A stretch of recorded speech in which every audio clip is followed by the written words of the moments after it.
దేవుడు అబ్రహాముకి ఇచ్చిన ప్రతిఫలం. ఈ 22వ అధ్యాయంలో కాన్సెప్ట్ ఇదే. అయితే ఇప్పటి వరకు దేవుని యొక్క పిలుపు, అబ్రహాము స్పందన అవన్నీ చూసాం. తరువాత మనం నేర్చుకుంటున్నాం ఏంటంటే అబ్రహాము యొక్క పరిచర్య. ఎందుకు మనం పరిచర్య చేయాలి? యేసు ప్రభు ఎందుకు చేశాడంటే మనం చూసాం, ఇంత ప్రేమ చూపించి పరిచర్య చేసినప్పటికీ మనుషుల్లో ఏమొచ్చిందట? మార్పు వచ్చేసింది. ఈరోజు మనం చూద్దాం, మన జీవితాల్లో మన తరాలకి, మన సంఘానికి మనం పరిచర్య చేయకపోతే ఎంత నష్టం కలుగుతుందో ఇక్కడ మనం చూద్దాం. చూడండి, ఒక్కసారి మనం చదువుదామా. ఇంతకుముందు 22వ అధ్యాయము 3, 4, 5 వచనాల్లో మనం నేర్చుకున్నది ఏంటంటే దహన బలి కొరకు కట్టెలు గురించి మనం చూసాం. మొదటి 2 వచనాల్లో దేవుని యొక్క పిలుపు మనం చూసాం.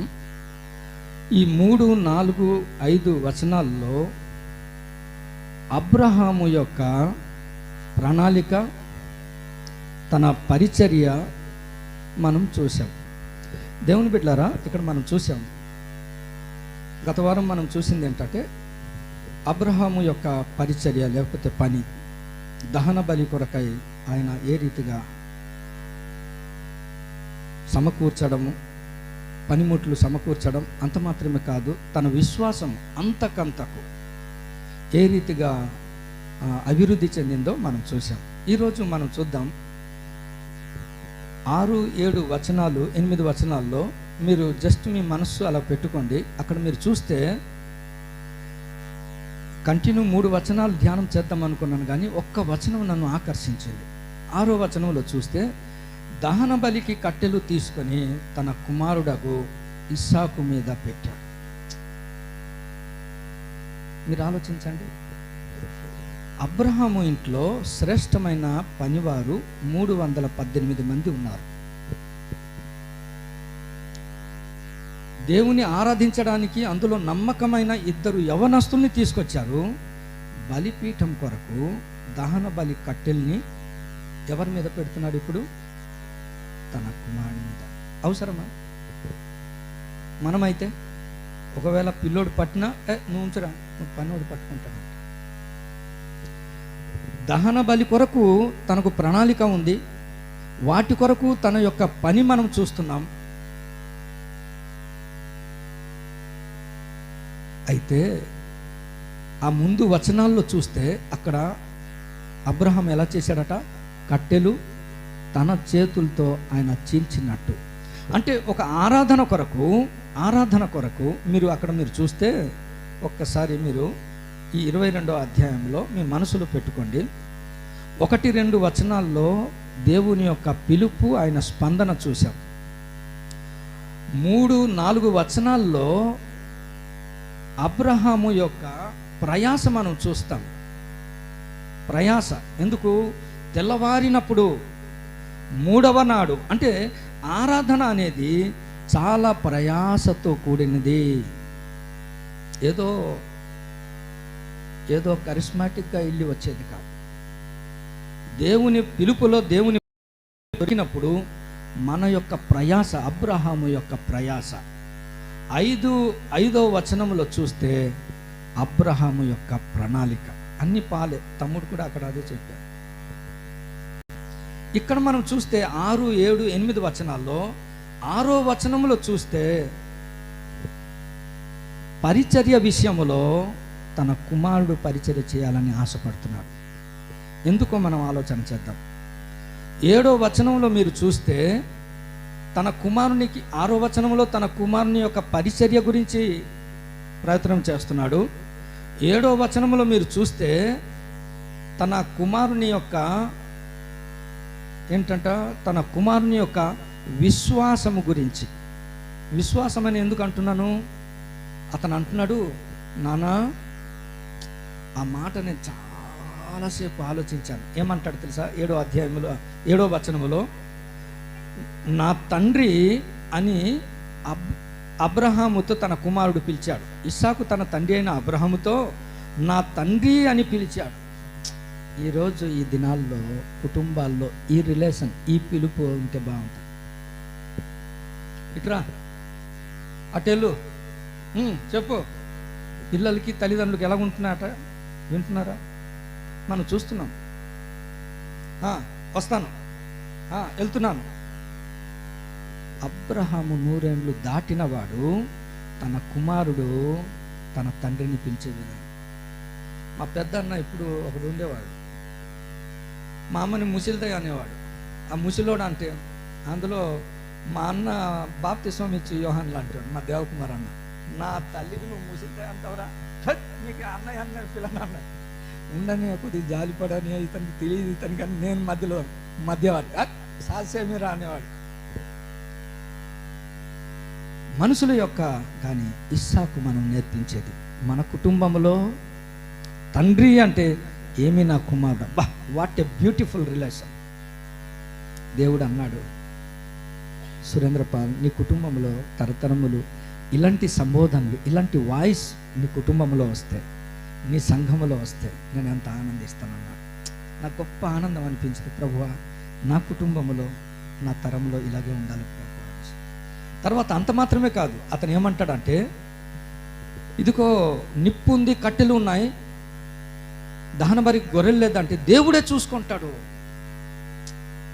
నమ్మేసాడండి, అంతే. There is no more further any questions. నమ్మడం అంటే నేర్పించాడు అబ్రహాము ఇస్సాక్కి. అబ్రహాము తన కుమారుడికి పరిచర్య నేర్పిస్తున్నాడు. అబ్రహాము తన కుమారునికి విశ్వాసం నేర్పిస్తున్నాడు. ఎందుకంటే అబ్రహాము ఇంతకుముందు పరిచర్య చేసినవాడు, అబ్రహాము ఇంతకుముందు దేవుని యందు విశ్వాసం ఉంచినవాడు, అబ్రహాము దేవుని నమ్మెను. God recorded. ఈరోజు ఈ పద్ధతులు అబ్రహాము నుండి మనం నేర్చుకోవాలా.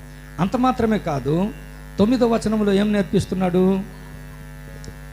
నేనే చదివేస్తాను, టైం లేదు కాబట్టి. అక్కడ చూస్తే చివరి భాగంలో అబ్రహాము అక్కడ బలిపీఠమును కట్టి కట్టెలు చక్కగా పేర్చి తన కుమారుడగు ఇస్సాకును బంధించి,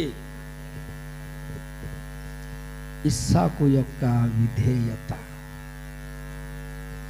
ఒరే, ఇతన్ని నేను కట్టడం కష్టం, బంధించడం కష్టం, మీరు కూడా రమ్మని వాళ్ళని పిలవలే, పనుల్ని పిలవలే, యవనస్తులు వాళ్ళు, అవకాశం ఉంది. నో, దేవునికి ఇష్టపూర్వకమైన మనపూర్వకమైన అర్పణ. ఇందులో ఎవరి పాత్ర ఉంది తెలుసా? ఇస్సాకు యొక్క పాత్ర ఉంది. తన తండ్రిని బంధిస్తుంటే, అందుకే రాబోయే దినాల్లో ఇస్సాకు గురించి కూడా మనం నేర్చుకుందాం. ఎందుకు అబ్రహాము తనకు పరిచర్య నేర్పించాలని ఇష్టపడ్డాడు? ఎందుకు అబ్రహాము ఇస్సాకుకి విశ్వాసమును నేర్పిస్తున్నాడు?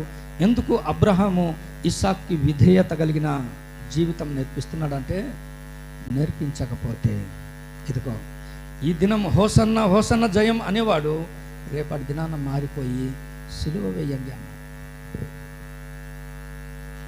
ఈ దినము శిష్యుల్లో ఉన్నవాడు రేపటి దినాన్న శత్రువుల. ఈరోజు సంఘములో విశ్వాసిగా ఒక సమర్పణ కలిగిన బిడ్డగా ఉన్నవాడు కొంతకాలం తర్వాత మనం చూస్తాం ఆ కుటుంబంలో నుండి దేవుని గూర్చిన మూలాలు లేకుండా అయిపోతున్న పరిస్థితులు. అందుకే మన జీవితంలో అబ్రహాము లాంటి జీవితం మనం నేర్చుకోవాలి. అబ్రహాములాగా నీవు నేను పరిచర్య చేసిన వాళ్ళమే. అబ్రహాములాగా నీవు నేను దేవుని యందు విశ్వాసం ఉంచిన వారమే. అబ్రహాములాగా దేవునికి విధేయత చూపిన వారమే. అయితే బిడ్డల విషయాల్లోనికి వచ్చేసరికి లోకములో ఎలాగుంది తెలుసా? పిల్లలకి తండ్రికి ఉన్న విశ్వాసం పిల్లల్లో చూడలేని పరిస్థితులు.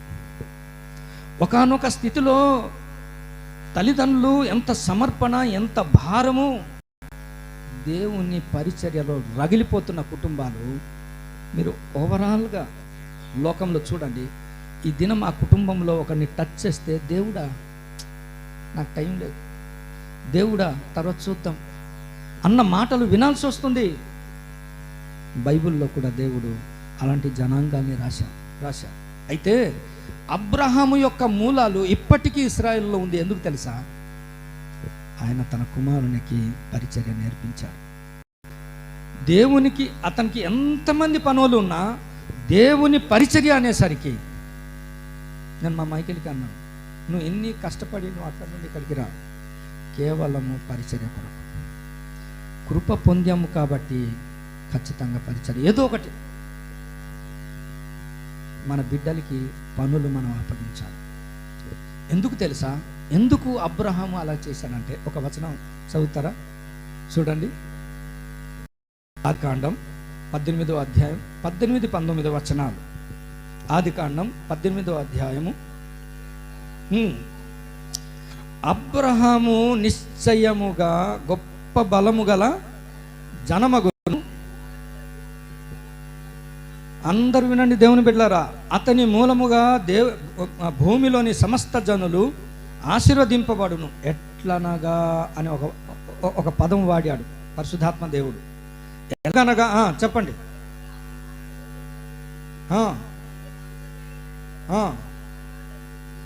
తన తరువాత తన పిల్లలను తన ఇంటి వారును నీతి న్యాయములు జరిగించుచు యెహోవా మార్గమును గైకొనుటకు అతడు వారికి ఆజ్ఞాపించినట్లు నేను అతన్ని. ఈరోజు నీ బిడ్డ నా బిడ్డ, నీ సంఘము నా సంఘం గొప్ప బలము గల జనాంగముగా ఉండాలంటే మన బిడ్డలకి ఏం చేయాలట?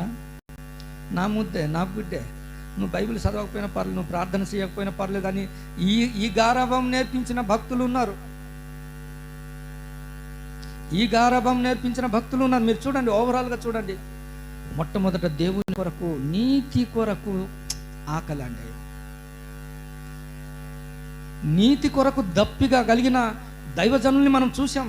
వాళ్ళకి అంత అనుకూలమైన పరిస్థితులు లేదు, కానీ నీతి కొరకు దప్పిగా, నీతి కొరకు ఆకలి ఉన్న మనుషులు, వారిని దేవుడు చూచి ప్రేమ కలిగిన దేవుడు అని మనం విన్నాం కదా.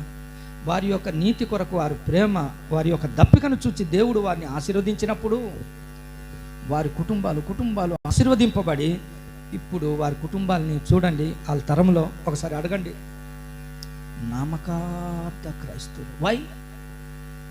ఎందుకు నామకార్థ క్రైస్తవులుగా మారిపోతున్నారు? అరే, దేవుని కొరకు అంత సమర్పణ, దేవుని కొరకు అంత త్యాగం కలిగిన ఆ దైవజనుని కుటుంబంలో ఈరోజు దేవుని గూర్చిన ఆశ, నీతి కొరకు దప్పిక లేదు, ఆకలి లేదు.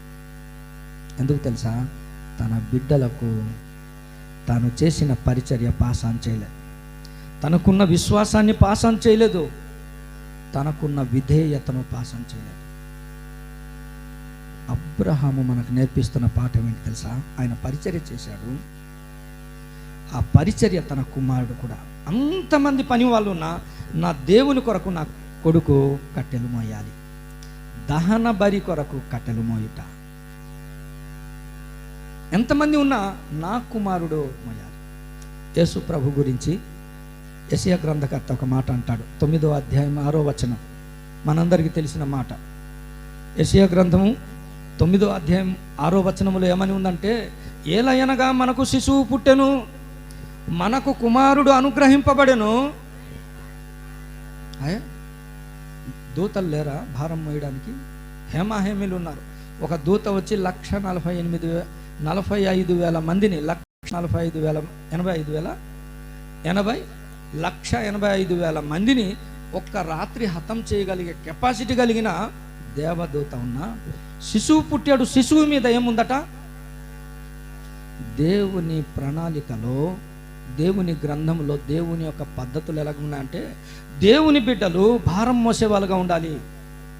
సమస్త జనులారా నా యొద్దకు రండి, నా కాడి ఎత్తుకొన నేర్చుకో అన్నాడు.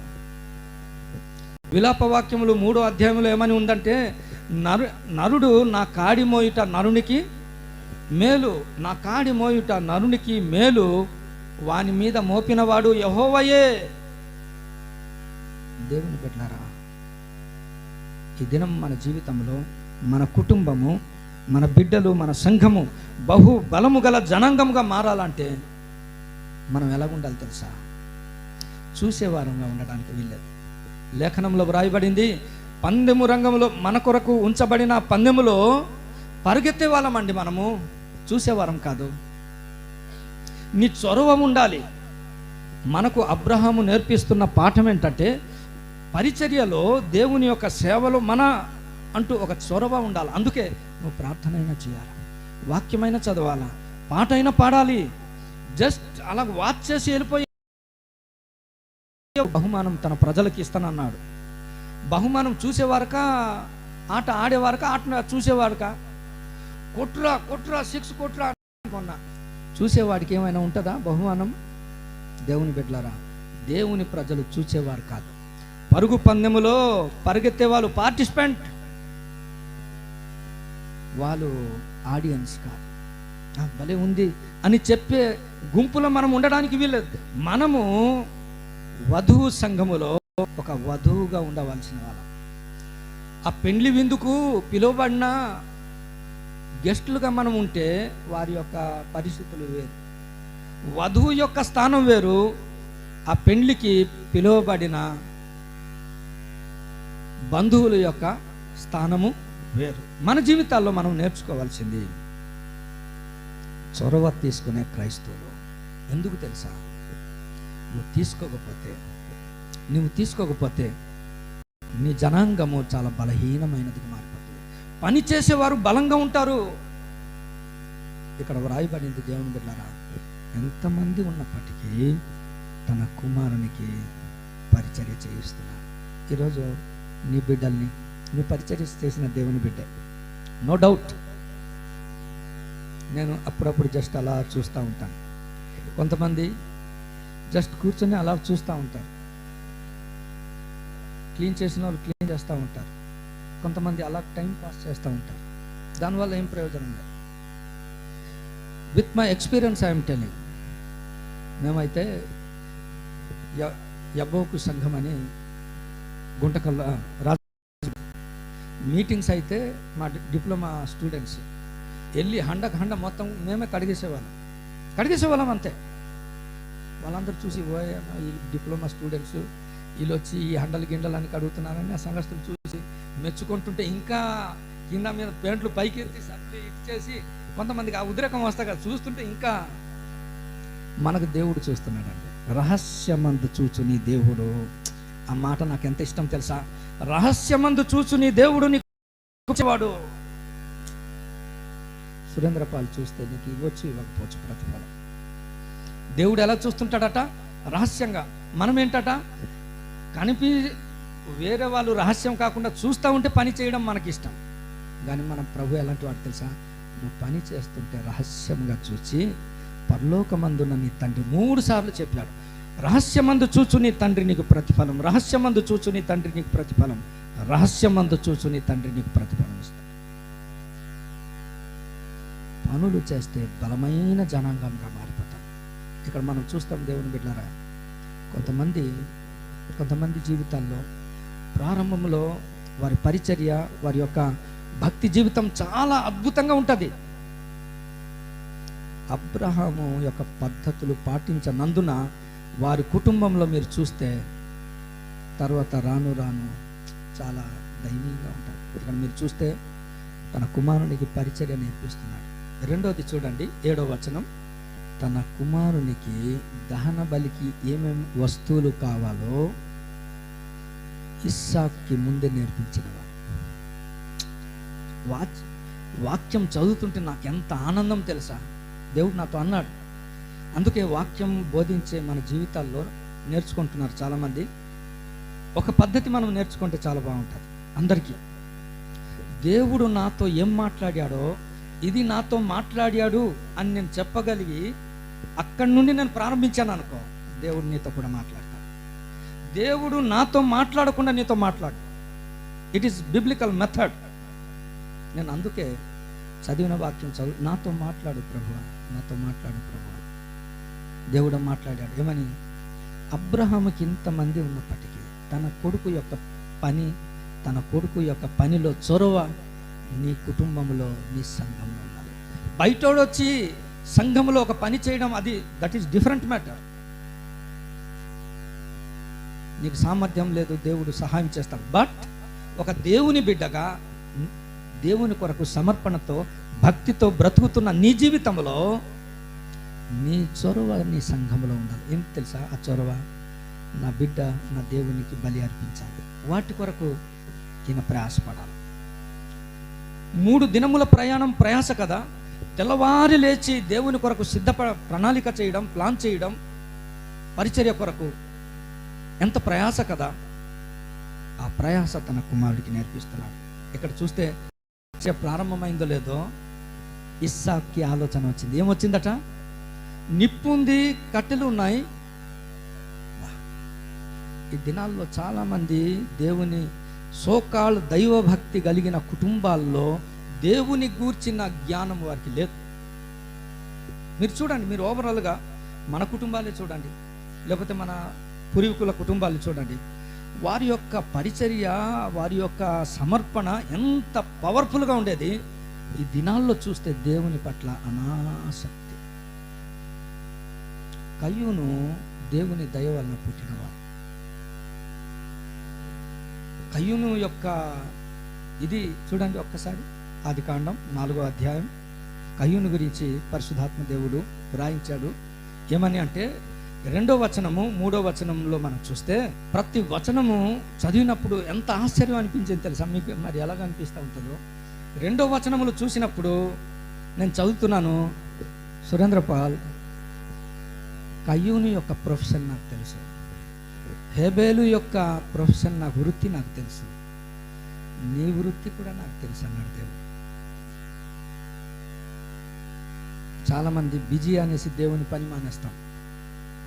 మన పనులు, మన వృత్తి అంటూ దేవునికి తెలుసు. ఇక్కడ చూస్తే ఇదిగో మనకు దేవుడు చెప్తున్నాడు, హేబేలు గొర్రెల కాపరి, కయ్యూను భూమిని సేద్యపరచువాడు. సురేంద్రపాల్ ఒక ఇంజనీర్. దేవునికి తెలుసు.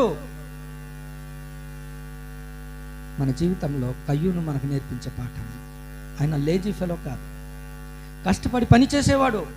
దేవుని దయ వలన పుట్టినవాడు, కష్టపడి పని చేసినవాడు.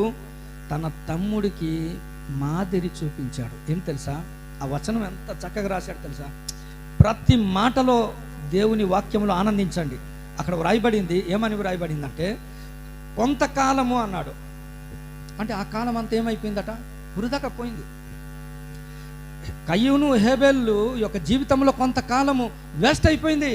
దేవుడు నాతో అన్నాడు, సురేంద్రపాల్, నీ ప్రొఫెషన్లో నువ్వు నన్ను మర్చిపోయావనుకో, కొంతకాలం అలాగా వృధాగా, వ్యర్థంగా, అన్రికార్డెడ్గా పోతుంది అంతే అన్నాడు. కొంతకాలం. ఆ కాలం ఏమైంది? ఆ కాలంలో దేవునికి స్థానం వారి జీవితాల్లో లేవు.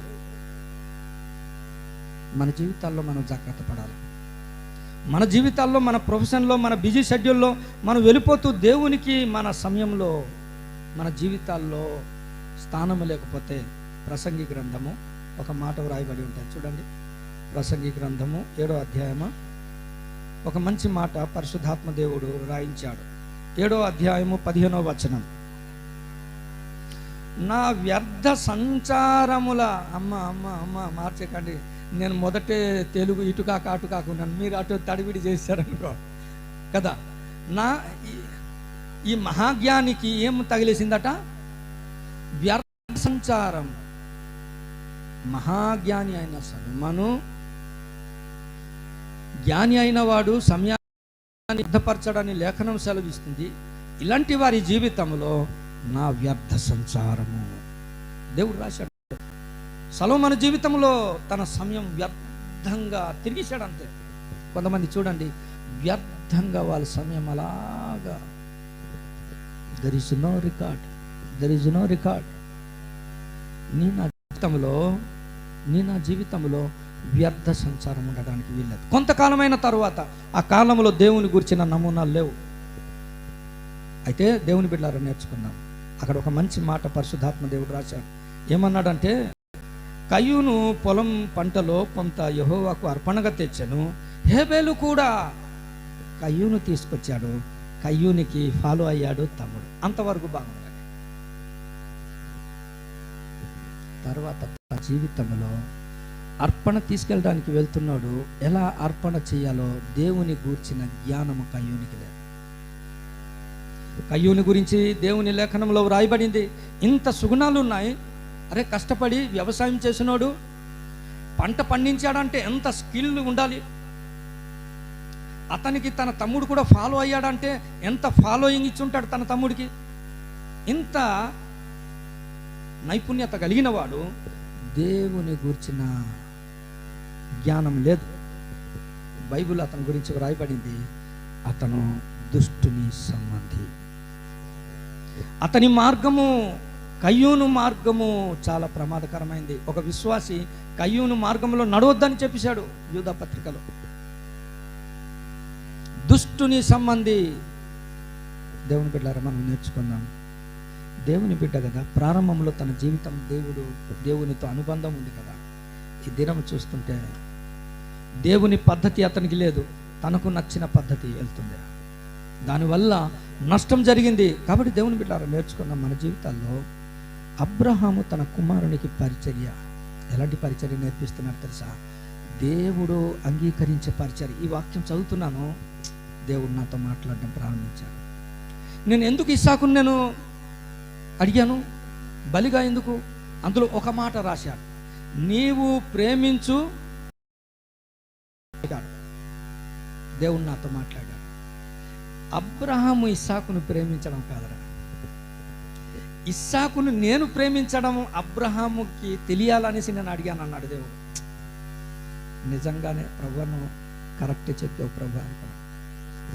అబ్రహాము ఇస్సాకును ప్రేమించడం గొప్ప కాదు, దానికి మించిన ప్రేమ దేవుని ప్రేమ. ఆ ప్రేమ ఇస్సాకుకి చూపించాలని అడిగాడు దేవుడు. దావీదుని మందిరం కట్టుకోకుండా దేవుడు ఎందుకు తెలుసా?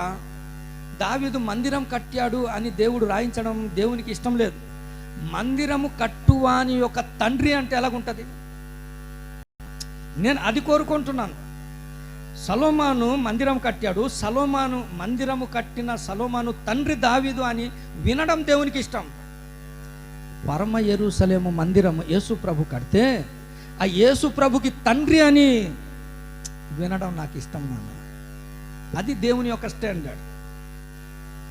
దేవుడు ఈ దావీదు కట్టించు ఇవన్నీ ఇవి ఎలిమెంటరీ స్కూల్ టీచింగ్, విడిచిపెట్టాను.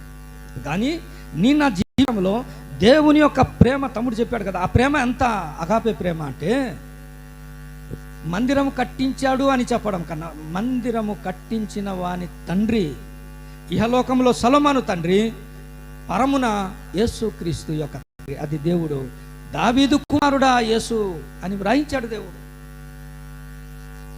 మోసే ఎక్కడికి వెళ్ళలేదట?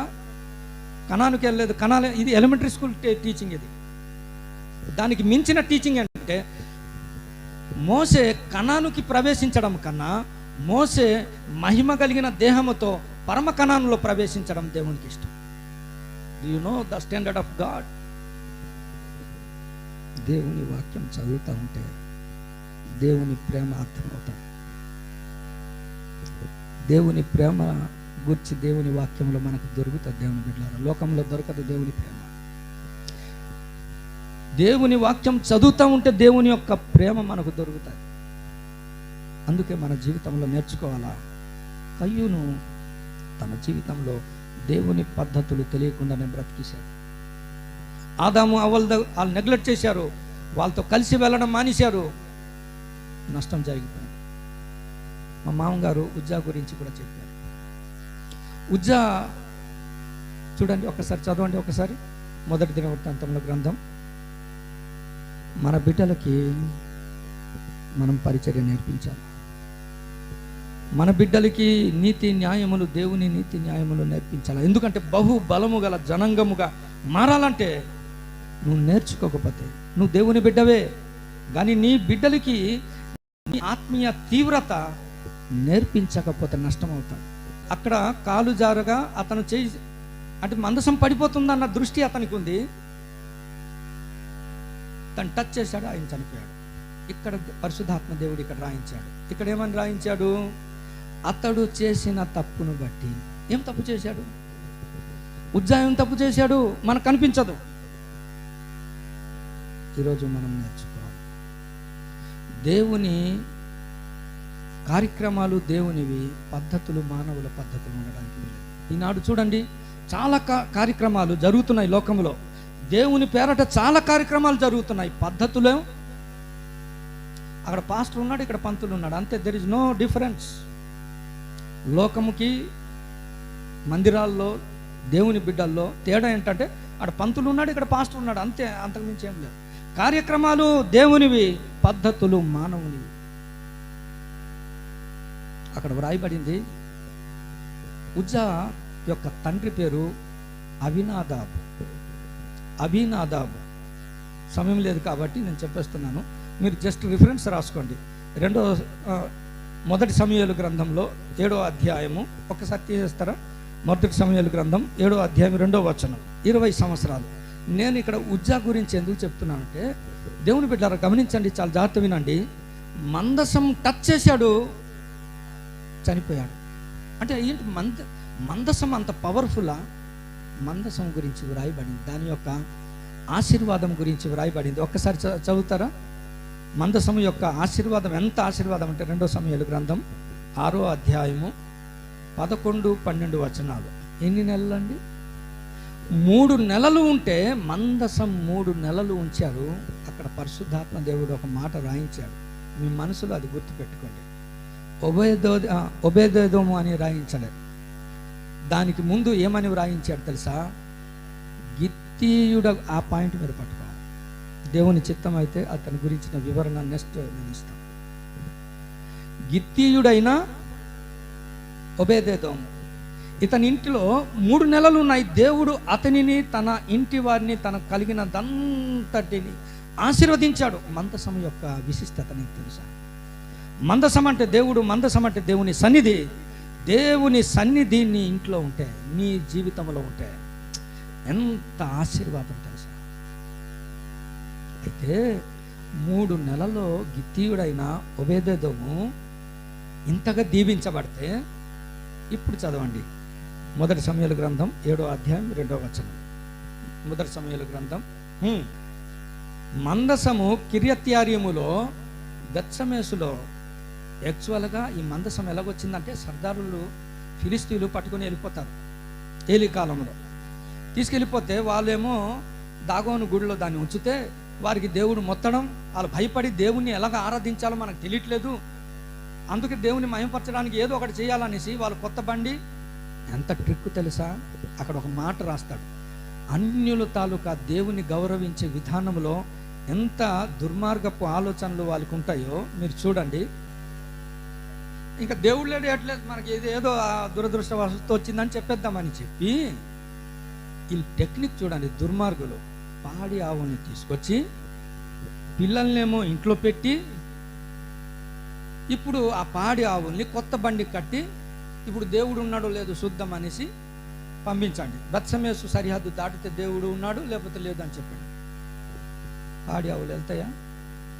బిడ్డను సింహం వస్తేనే, సింహంకి అవసరమైతే ప్రాణం పోతే పోయిందని సింహం దగ్గరికి వెళ్తాయి ఆవు.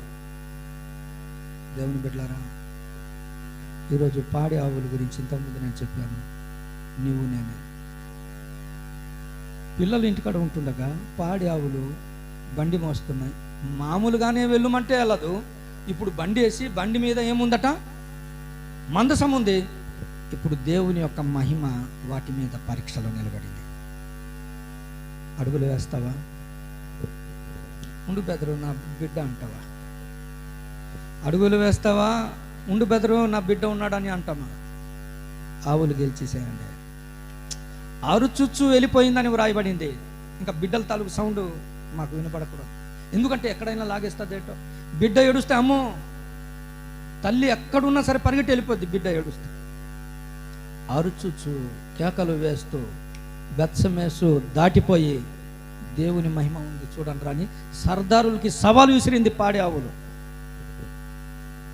ఫిలిస్తీన్లకి సవాలు విసిరిందండి. దేవుని బిడ్డలారా, ఈరోజు అంత కంఫర్ట్ జోన్లో ఉన్నాం. దేవుని మహిమను గురించిన మూలాలు కోల్పోతూ వస్తున్నాం. ఇక్కడ మనం చూద్దాం దేవుని బిడ్డలారా, ఇంత మహిమతో దేవుని మహిమపరచబడి మందసమేమో బెత్షెమెషు నుండి కిర్యత్యారీముకి తీసుకొచ్చి, అక్కడ 1వ వచనం చదవండి, 7వ అధ్యాయం 1వ వచనం. ఇప్పుడు అబీనాదాబు గురించి మీరు ఆలోచించండి. అతను ఎలాంటి వాడై ఉంటాడు? ఎవరింట్లో పెట్టలేదు, అబీనాదాబు ఇంటిలో మందసాన్ని తీసుకొచ్చి పెట్టారు. ఆ టైంలో అతను దేవుని బిడ్డ అని తెలియడం ద్వారా కదా, ఇతను యోగ్యుడనే కదా తన ఇంట్లో ఇతను యోగ్యుడని, ఇతను దేవుని బిడ్డ అని అదిగో ప్రతిష్ఠించిన కార్యక్రమం కూడా అక్కడ జరిగింది మందసం కొరకు.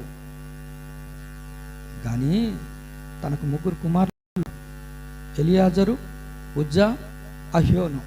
ఈ 3 కుమారులకి మందసం ఎలా తీసుకెళ్లాలో నేర్పించాడు.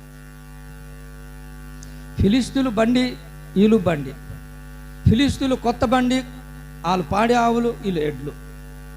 ఈనాడు దేవుని బిడ్డలకి సోకాల్డ్ దేవుని సేవ చేసిన తన బిడ్డలకి దేవుని గూర్చిన జ్ఞానం లేకుండా పోతుంది. ఈరోజు అబ్రహాము తన కుమారునికి పరిచర్య నేర్పించాడు. గొప్ప బలము గల జనము అగునట్లుగా ఆయన పరిచర్య నేర్పించాడు. దేవుని బిడ్డలారా, ఈరోజు నీవు నేనున్న మన బిడ్డలకి దేవుని పరిచర్య దేవుని పద్ధతిలో ఇది నేర్పించాలా. ఇది ఎవరికి తెలిసింది తెలుసా? తరువాత దైవజనుడైన దావీదుకి అర్థమైంది. చూడండి ఒకసారి. అంతకుముందు మీరు ఇశ్రాయేలుల దేవుడైన యెహోవా మందసమును మోయక యుండుట చేత మనము మన దేవుడైన యెహోవా యొద్ద విధిని బట్టి విచారణ చేయకుండుట చేతను ఆయన మనలో నాశనము కలుగజేశాను. కావున ఇప్పుడు మీరును మీ వారును మిమ్మును మీరు ప్రతిష్ఠించుకొని నేను ఈ మందసమునకు సిద్ధపరిచిన స్థలమునకు దాన్ని తేవలెను. అప్పుడు యాజకులను లేవీయులను ఇశ్రాయేలుల దేవుడైన యెహోవా మందసమును తెచ్చుటకై తమ్మును తాము ప్రతిష్ఠించుకొనిరి. వీళ్ళకి అర్థమైంది, వీళ్ళు యెహోవా యొద్ద విధిని బట్టి వీళ్ళు చేయలేదు. అంత మాత్రమే కాదు, ఇశ్రాయేలుల దేవుడైన యెహోవా మందసమును మోయకయుండుట చేత వీళ్ళు మోయకుండా ఏం చేశారట? మోయిస్తున్నారు. ఇది అబ్రహాముకి ఇష్టం లేదు. నా దేవుని పరిచర్య నేను లేకపోతే నా బిడ్డ చేయాలి తప్ప నా పనోడు చేయకూడదు. That is the commitment of Abraham. లేకపోతే ప్రమాదం ఉంది. అన్యుల పద్ధతుల ప్రకారంగా నీ బిడ్డలు అటు వెళ్ళిపోతారంట. ఈనాడు చాలామంది, మీరు ఆలోచన చేయండి, చాలామంది దేవుని బిడ్డల యొక్క పిల్లలకి దేవుని గురించిన జ్ఞానం లేదు.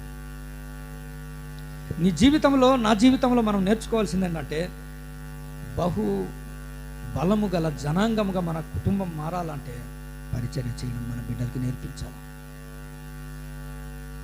మన జీవితాల్లో దేవుని బిడ్డలారా మనం నేర్చుకోవాలి. ఇదిగో ఉజ్జ నష్టపోయానండి. గిత్తీయుడైన ఒబేదెదోము, గిత్తీయుడు ఎవడట? ఒకసారి చూడండి. 2 సమూయేలు గ్రంథం 21వ అధ్యాయం 19వ వచనం. 2 సమూయేలు గ్రంథం 21:19. గిత్తీయుడైన గొలియాతు. ఇప్పుడు గిత్తీయుడైన ఒబేదెదోము అంటే ఇతను ఎక్కడికి వెళ్ళిటట? ఆ సంబంధి గాతు ప్రాంతంలో ఫిలిస్తీన్ల దేశంలో ఉన్నవాళ్ళు వీళ్ళు. ఎప్పుడైతే దైవజనుడైన దావీదు గొలియాతుని కొట్టాడో, దావీదుని బట్టి దేవుని తెలుసుకొని ఇశ్రాయేలు ప్రాంతానికి వచ్చేసిన వాడు ఒబేదెదోము. అక్కడ ఉంటే దావీదు ఇతని దృష్టిలో పడ్డాడు. ఇతను కూడా నాతో పాటు వచ్చేసాడు కదా అని తన ఇంట్లో, దేవుని బిడ్డలారా గమనించండి, అన్యుల కుటుంబాలు దేవుని దగ్గరికి వచ్చి దేవుని ద్వారా ఆశీర్వదింపబడి వర్ధిల్లుతుంటే, దేవుని నమ్మిన కుటుంబాలు నామకార్థ క్రైస్తవంలో మునిగి తేలుతూ నిస్సారమైన బ్రతుకులు బ్రతుకుతున్నారు. Look at the world. లేరా? వారి పితరులు, వారి తండ్రులు చేసిన సేవ ఎంత అద్భుతమైంది. ఈ దినం వారి బిడ్డల్లో అవి లేవు. ఒబేదెదోము ఇంట్లో 3 నెలలు మందసం ఉంటే తన బిడ్డలు ఎలాగ దీవించబడ్డారో తర్వాత మనం తర్వాత ఆలోచన చేద్దాం. రాబోయే వారాల్లో దేవుని బిడ్డలారా నేర్చుకున్నాం. మనం దేవుని సేవ చేస్తున్నాం. అవినాదాబు ఒక యాజకుడే. అవినాదాబు అందరి చేత యోగ్యుడిగా ఎంచబడి తన ఇంట్లో మందసము ఉంచడానికి యోగ్యుడైన వాడే. కానీ తన బిడ్డలకి దేవుని గురించిన జ్ఞానము, దేవుని గురించిన పద్ధతులు, నియమాలు లేవు. ఏలీ గురించి కూడా చూడండి. ఏలీ గురించి వ్రాయబడింది ఏం తెలుసా? ఒక్క వచనం చదవండి. ఏలీ గురించి ఏమని వ్రాయబడిందంటే, 2వ అధ్యాయం 11వ వచనం. ఓ న్యాయాధిపతి, 40 సంవత్సరాలు ఇశ్రాయేలుకి న్యాయాధిపతి, యాజకుడు అని వ్రాయబడింది. ఆయన యాజకుడు, ఆయన న్యాయాధిపతి 40 సంవత్సరాలు. తన బిడ్డల గురించి వ్రాయబడింది. సమయం లేదు, మీరు కోట్ చేసుకోండి. దుర్మార్గులైన వాళ్ళు. యాజకుడు, న్యాయాధిపతి, తన కుటుంబంలో పిల్లలు ఎలాగున్నారట? దుర్మార్గులని వ్రాయబడింది. తన పిల్లల గురించి ఏమని వ్రాయబడిందంటే దేవుని లేఖనములో యెహోవాను ఎరుగని వారు 2వ అధ్యాయంలో వ్రాయబడింది. ఏలీ కుమారులు యెహోవాను ఎరుగని వారు. ఏలీ యాజకుడు కదా, ఏలీ న్యాయాధిపతి కదా, బిడ్డలు దేవుని ఎరుగని వారు. ఈరోజు ఒక సవాల్ ఏంటంటే, నీ కుటుంబం నా కుటుంబంలో ఇలాంటి సీట్ రాకూడదు. దేవుని ఎరుగని సంతానం సురేంద్రపాల్లో ఇంట్లో ఉన్నారని దేవుడు రాయకూడదు. దేవుని బిడ్డలారా, నేర్చుకుందాం. 22వ వచనములు చూస్తే వాళ్ళు వ్యభిచార, సచ్ రచెడ్ పీపుల్. తన కుటుంబంలో మగ సంతానం లేకుండా అయిపోయింది. కారణం ఏంటి తెలుసా? ఒకప్పుడు యాజకుడు, ఒక ప్రవక్తగా బ్రతికిన, ఒక న్యాయాధిపతిగా బ్రతికిన దైవజనుడు 40 సంవత్సరాలు ఏలుబడి చేశాడు. బిడ్డల విషయంలో దేవుని నియమాలు లేవు. ఒక వచనం చెప్పి నేను ముగించేస్తాను. చూడండి, న్యాయాధిపతుల గ్రంథం. ఎందుకంటే తమ్ముడు చెప్పాడు కదా, దేవుడు పరిచర్య ఎందుకు చేశాడు, దేవుడు ఎందుకు ప్రేమించాడు, దేవుడు ఎందుకు పవిత్రపరిచాడంటే, ఒక దినాన చూస్తే శిష్యులే, ఒక దినాన చూస్తే దేవుని ఆరాధించిన వారే, కొంతకాలం తర్వాత దేవుని గూర్చిన నమూనాల్లో మారిపోయాయి, మార్పులు వచ్చేసాయి.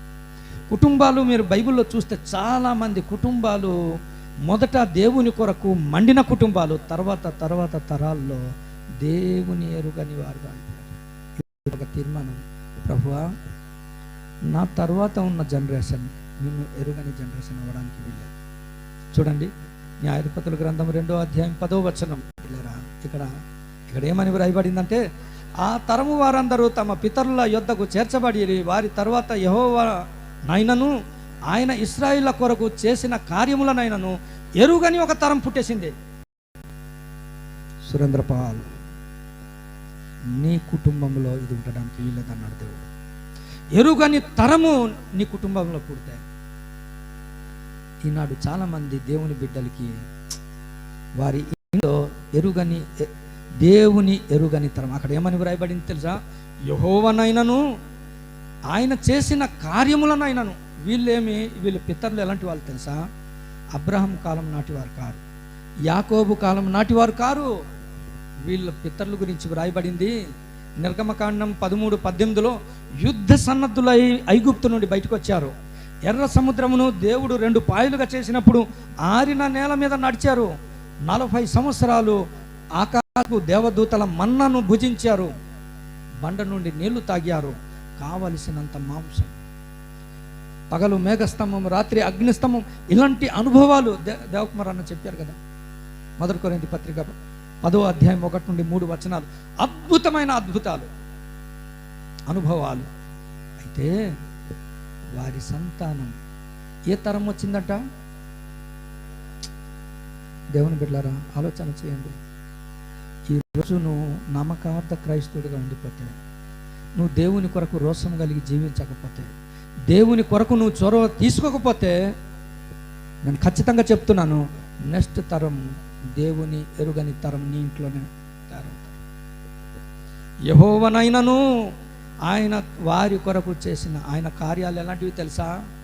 ఎర్ర సముద్రము పగలు మేఘ స్తంభమై, రాత్రి అగ్ని స్తంభమై, ఇశ్రాయేలీయులను నడిపిన దేవా,